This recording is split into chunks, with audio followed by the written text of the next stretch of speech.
पर विस्तार रूप से हम बता दिए हैं आप लोग को। अब इसका ये जो है क्लास 9 का है काव्य खंड से, ठीक है। तो बच्चों देखिए ये कबीर जी ने क्या क्या मतलब क्वेश्चन में कहे हैं वो हम लोग देखते हैं। ये शब्द का पाठ है, ठीक है। तो देखिए 8वां क्वेश्चन, मतलब कबीर जी ने शब्द और साखिया दोनों लिखे। साखिया का तो कहाँ ढूंढता फिरता है, तो आंसर में देखिए कबीर जी के पद अनुसार मनुष्य ईश्वर को मंदिर, मस्जिद, काबा, कैलाश में ढूंढता फिरता रहा है, ठीक है। मतलब ढूंढता फिरता था। दूसरा क्वेश्चन है यानी कि 9वां क्वेश्चन, कबीर ने ईश्वर की प्राप्ति के लिए किन प्रचलित विश्वासों को खंडन किया यानी कि टुकड़ा किया। तो देखिए बच्चों, कबीर जी ने ईश्वर की प्राप्ति के लिए कर्मकांड, योग तथा वैराग्य संबंधी प्रचलित विश्वासों का खंडन किया, ठीक है। अब देखिए 10वां प्रश्न,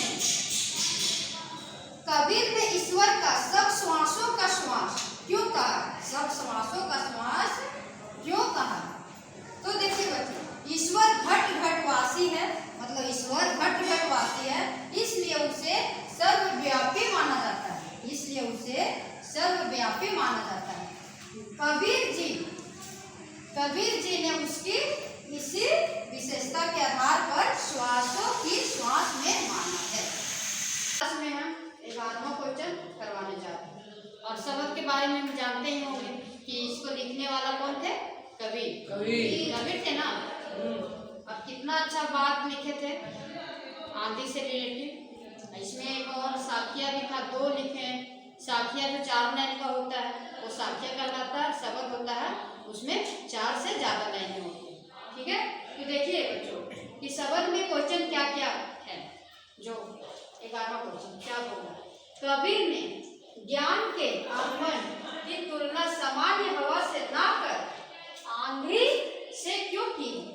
क्वेश्चन में बोल रहा है कि कबीर ने ज्ञान के आगमन की तुलना सामान्य हवा से ना कर आंधी से क्यों किए, कि हवा से ना करके आंधी से क्यों किए। क्योंकि देखिए कबीरदास जी ने ज्ञान के आगमन की तुलना आंधी से की, इसलिए कि सामान्य हवा में इतनी शक्ति नहीं होती, सामान्य हवा में इतनी शक्ति नहीं होती है और नहीं होती है वह एकदम सब और सफाई कर दे। तेज आंधी अपने साथ एक झटके में सारा कूड़ा कचरा उड़ाकर ले जाती है। अब समझ में आया कि आंधी से ना, ये हवा से ना करके आंधी से क्यों की। हवा में तो थोड़ा थोड़ा हवा होता है, हम मतलब देखते हैं कि हवा में उतना ताकत नहीं होता जितना ताकत आंधी में होता है, आंधी तूफान में। तो कई बार देखते हो कि आंधी तूफान जब आता है बच्चों तो कितना तेज से आता है और कितना कुछ उड़ा के ले जाता है, तो धूल धक्कर जो होता है जमीन भी साफ कर देता है। यही बोल रहा है कि हवा के अपेक्षा आंधी में ज्यादा ताकत है, इसीलिए बोल रहा है कि सामान्य हवा से ना मतलब आगमन, मतलब बोल रहा है कबीर ने ज्ञान के आगमन की तुलना हवा से ना करके आंधी से क्यों की है। तो इसलिए किया, पता चल गया कि हवा में ज्यादा ताकत नहीं है लेकिन आंधी में ज्यादा ताकत होने की वजह से एकदम वो साफ, आंधी आने के बाद पूरा साफ कर देता है, ठीक है बच्चों। तो दूसरा क्वेश्चन देखिए 12th वाला, ज्ञान की आंधी का भक्त के जीवन पर क्या स्थिर होता है। ज्ञान प्राप्ति उसके सांसारिक जीवन को नई दिशा प्रदान करके भक्ति मार्ग पर आरूढ़ करती है, इसलिए उसके मन, बुद्धि, आत्मा में ईश्वरीय प्रकाश का विस्तार हो जाता है, ठीक है बच्चों। इससे आगे क्वेश्चन अभी हम बताते हैं और इससे 2 क्वेश्चन और बचा है, मतलब वो हम करवा देते हैं, ठीक है। और जो जो क्वेश्चन हम बता रहे हैं बच्चों सब मतलब इम्पोर्टेंट है, ये सब आप लोग ध्यान में रखें। अब देखिए भाव स्पष्ट करेंगे, क्वेश्चन आंसर इसका पहले हम बता दिए, इस क्लास में भाव स्पष्ट करेंगे। देखिए हिति चित्त की द्वैत धुनी गिरानी वो वलिंगा टूटा, ठीक है। कबीर जी की साखी की इस पंक्ति का भाव ज्ञान की आंधी आने से मन पर भ्रम रूपी पड़ा हुआ छप्पर उड़कर टूट जा गिरा। मतलब कि बोल रहा है कि मन पर भ्रम रूपी पड़ा हुआ छप्पर उड़कर दूर जा गिरा, दूर जाके गिरा। अर्थात उसका मन अब भ्रम से मुक्त हो गया, भ्रम से मुक्त हो गया, मतलब आजाद हो गया भ्रम से।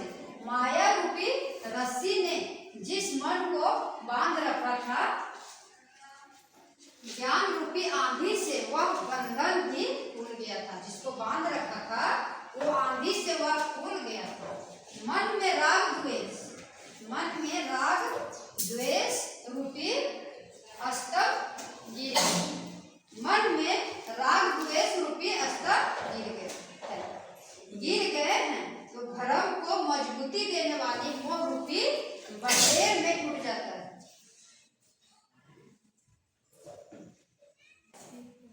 देखिए यहाँ मन में राग द्वेष रूपी स्तंभ गिर गए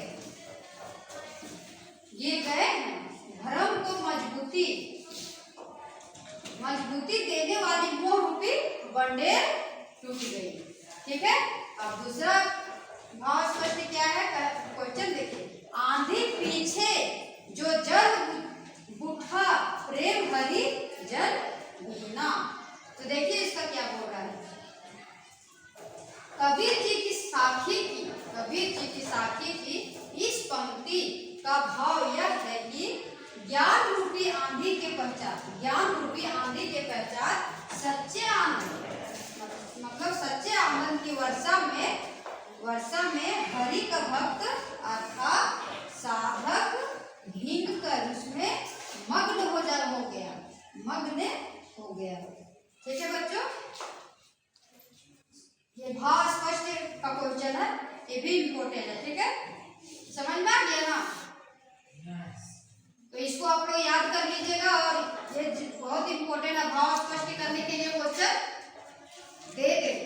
ठीक है, 2 है क्वेश्चन भाव स्पष्ट करने। अब ये चैप्टर पूरा कंप्लीट हो गया, क्वेश्चन आंसर पूरा पढ़ा दिए। अब नेक्स्ट क्लास पढ़ेंगे।